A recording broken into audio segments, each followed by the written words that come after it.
Welcome everybody here. This is Kapil Sharma, one of the English educators at Oliveboard. And with a lot happening in last 2 to 3 days, the revised result or cutoff, you say, many students have gone wild, but it is the time where we must be cool, calm, composed. It matters. We cannot change the cutoff. We cannot do anything over there. What we can do in the examination decides our future. So it's most important this time to stay cool, calm, composed. Don't be agitated. Don't be perplexed. You have worked hard for months, for years. That's the time. In next 5 minutes, I'll take you through some of the do's and don'ts that we do, that we should not do before the examination. Otherwise, those 2 to 3 days and those 60 minutes or 2 hours may change our future. Welcome. Let's go ahead. First of all, I think all of us know that Tier 1 differs from Tier 2. I teach English. Let me put the example of English. In Tier 1 this year, okay, we had just one RC. In Tier 2, we have 3 RCs. And English still the most important subject, the most scoring subject. Earlier, it used to be 200 questions, 200 marks. Okay, now it's 45 questions, 135 marks. So English is still the scoring subject for all of you here. In Tier 1, sometimes we mug up the rules, we follow the tactics, and we can qualify. In Tier 2, it doesn't test how much you know. Maybe native speaker comes here. He must be aware of how to eliminate the options in voice and narration. He must be aware of how to handle those questions of RCs, the inference based, nowadays the types of sentences, the phrase, clause, and such questions. So Tier 2 is not just about how much we know, it's about how calmly, selectively, strategically we can perform under pressure. Many candidates fail not because of lack of knowledge, but because of poor time management during the examination, poor decision making skills in the last few days. This time, if I focus on revised result and everything such, I may change my fate, to be honest. Let's have some do's during the examination that we should do. First of all, respect the paper. Tier 2 is not Tier 1 with just longer questions. Error detection remains the same level, antonyms, synonyms, etc. It is precision based, not speed based. A couple of assumptions, one wrong answer can cost you pretty much. Say one wrong in English, one wrong in reasoning, one wrong in GAGS, etc. may cost us pretty much. Respect the paper. Always start with the strongest zone because of which you can score maximum in minimum time, which gives us natural boost in confidence. If it's been 20 minutes, I have just attempted 3 questions, no problem, they were all correct, but now the pressure, like cricket, rises. But opposite, in 20 minutes, I have attempted 45 questions. Now the required run rate is low, which gives us confidence. So if vocabulary is a strength, start. If grammar is your strength, start with error detection, sentence improvement. If you are pretty good at reasoning, can start. If you are good at mathematics, can start section 1, section 2, and that way. Take that first. Paper rewards confidence, not sequence. There is no medal for following someone else's order. Always read the whole sentence, not just the underlined part. What we mark here may be dependent on that. For example, there's a fixed preposition, so that's not highlighted, but whatever I put here must satisfy that preposition, etc. Must take this subject into consideration. So always read the whole sentence, not just the highlighted or the bold part. Most errors are contextual, not just grammatical at the surface level. Many options look grammatically correct until the entire sentence is understood. As I said, any fixed preposition, etc. Train your mind to read the complete sentence first. I think all of you know, use elimination, not just guesswork or imagination. Never feel the answer. The first answer was when we just started preparation. It sounds good. That should be answer. May work in tier 1, although it doesn't, but cannot work in tier 2. Grab the answer. Use elimination. That's wrong, this is wrong. That should be the most appropriate one. Not just guesswork or imagination. Never feel the answer. Clearly remove first what is wrong, then choose which is the most appropriate. Those who are appearing in tier 2, they know the value of most appropriate in English. Not what sounds fancy or correct. SSC or any other examination prefers standard, natural, formal communication language, not just the Instagram one, informal one, American ones. Some more.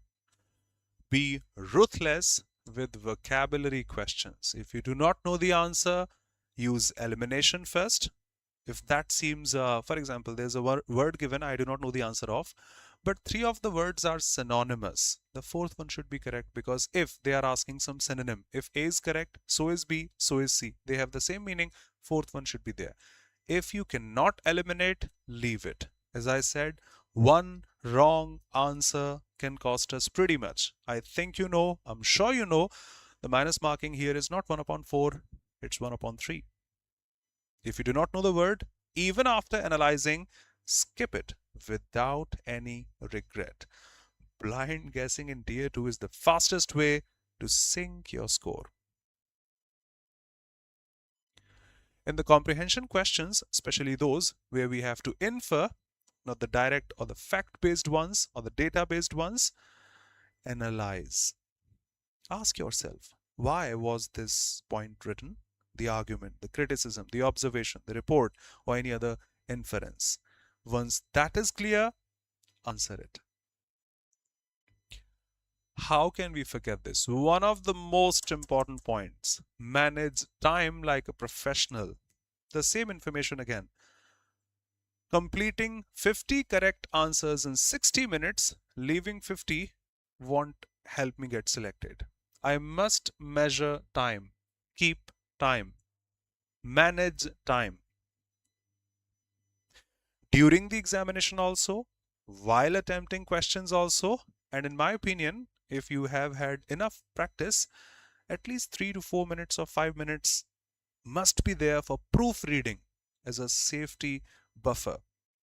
Not for solving questions, but for rechecking those we thought might be correct, this one or that one, we had some doubt out there. And do recheck only those which you had doubts in. Not reading the whole section or paper again will cost you those 5 minutes again. Don't reread everything.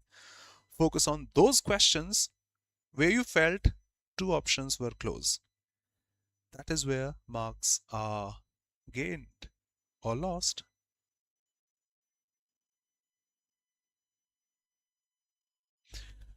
What we should not do, not overthink simple sentences. If there's a blunder, there's a blunder. Do not create it. If we think this way, remember, the paper is for every student, not just for me alone. Try to answer unanimously. In examinations, we often find the correct answer behind that simplicity. If that's grammatically correct and the meaning is clear, do not introduce an error. No improvement, no error. Do not apply school level grammar rules blindly. At this level, we have some sections where Internet English, American English, School 1 differs slightly. We have to keep the momentum of SSC examinations there. Just like in T20s, if we are playing, batting style is going to be different slightly. In tests, that is going to be different. In ODIs, that is going to be different. We can't say, but the ground is same, the bat is same, the ball is same. Strategy changes. Tier 2 errors are honestly subtle. Feel the nuances. They involve usage, collocations, register, parallel construction, tone off, logic, Not just basic SVA every time. It may be SVA is there, but not every time. Maybe the collocation they are asking. For example, CGL 2024. Filler. 4 words given. All are correct. Oh, they are asking an idiom in fillers. If I know the idiom, I can answer, okay, that's an idiom, the fixed one. If I try to satisfy from my side, all are correct. Feel them. In tier 2, we usually come across such. Don't assume anything from your side, like that should be correct in British English. Okay, that's, I think, the American one. If that is, that is. Don't assume that. SSC rarely penalizes standard variations until the meaning changes. Focus on the usage, not the spelling pattern. Do not waste time proving an option wrong even after choosing the right one. If I've got the answer like in mathematics, that's the answer, that's the answer. Why should I satisfy the others like they are wrong? Save time. Once you are confident, click the answer, move on. Perfectionism may be dangerous in competitive examinations. Save time. Don't panic if the paper feels tough. I repeat, this is not only for you, but for many others there. If the paper is tough, it is for everyone. The cutoff may go down for that. It wasn't designed only and only for me. A tough paper, cutoff slightly down. Low average score, not my personal failure. I hope you can feel these words. Relative performance decides selection. If that's tough for me, maybe if I have worked hard, that's tough for everyone else. And sometimes I hope it has happened with you too. I think it happens with everyone. Do not change answers impulsively. I clicked C initially. I don't know, but later on I clicked B for that and C was correct. It happens, I think, with everyone, every single student it happens. Be careful. Statistically, practically, first instinct, if you know that, if you know the concept, if you are aware of the concept, no guesswork, is usually correct. Change only when you come across a clear mistake. Not because of, should be C, I think. No.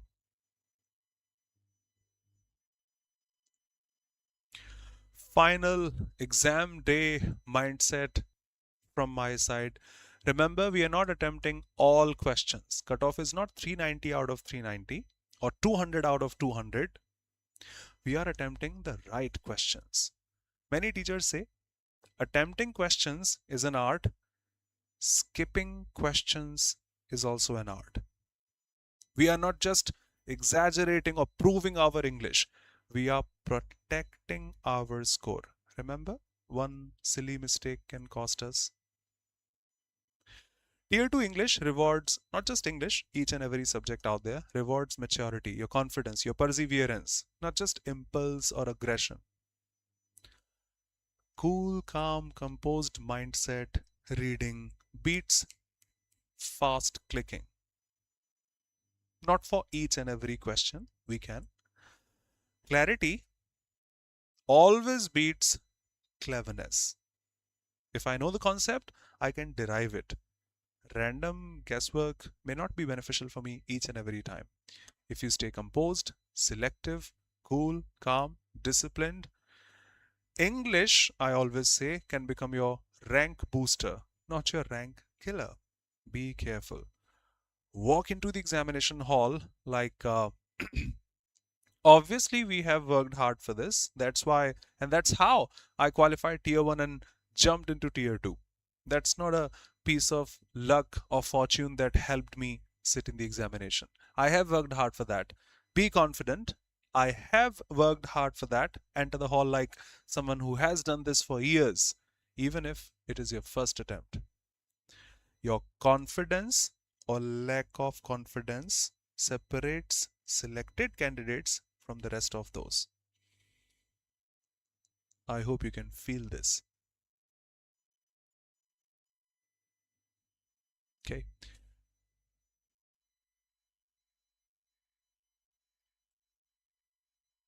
And before we finish, let me put something from my side.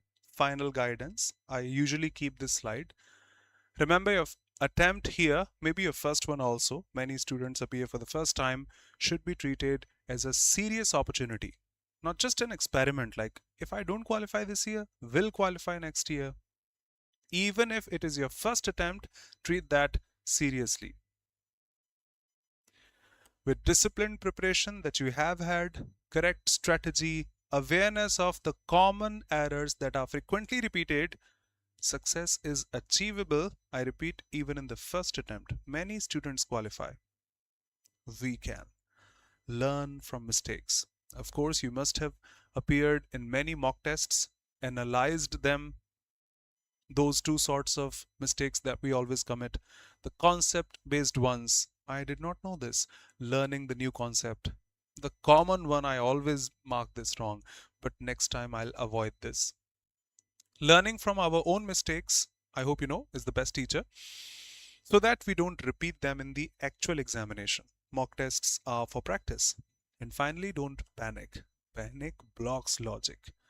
I keep on saying a calm student, that's where I started, always scores better than an anxious one, nervous one.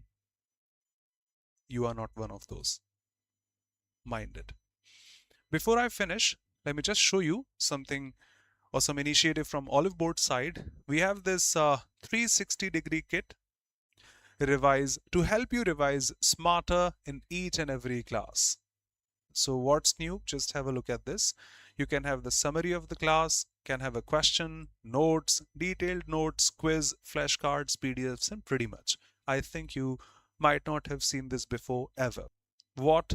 Have a look. Quick summary of the class.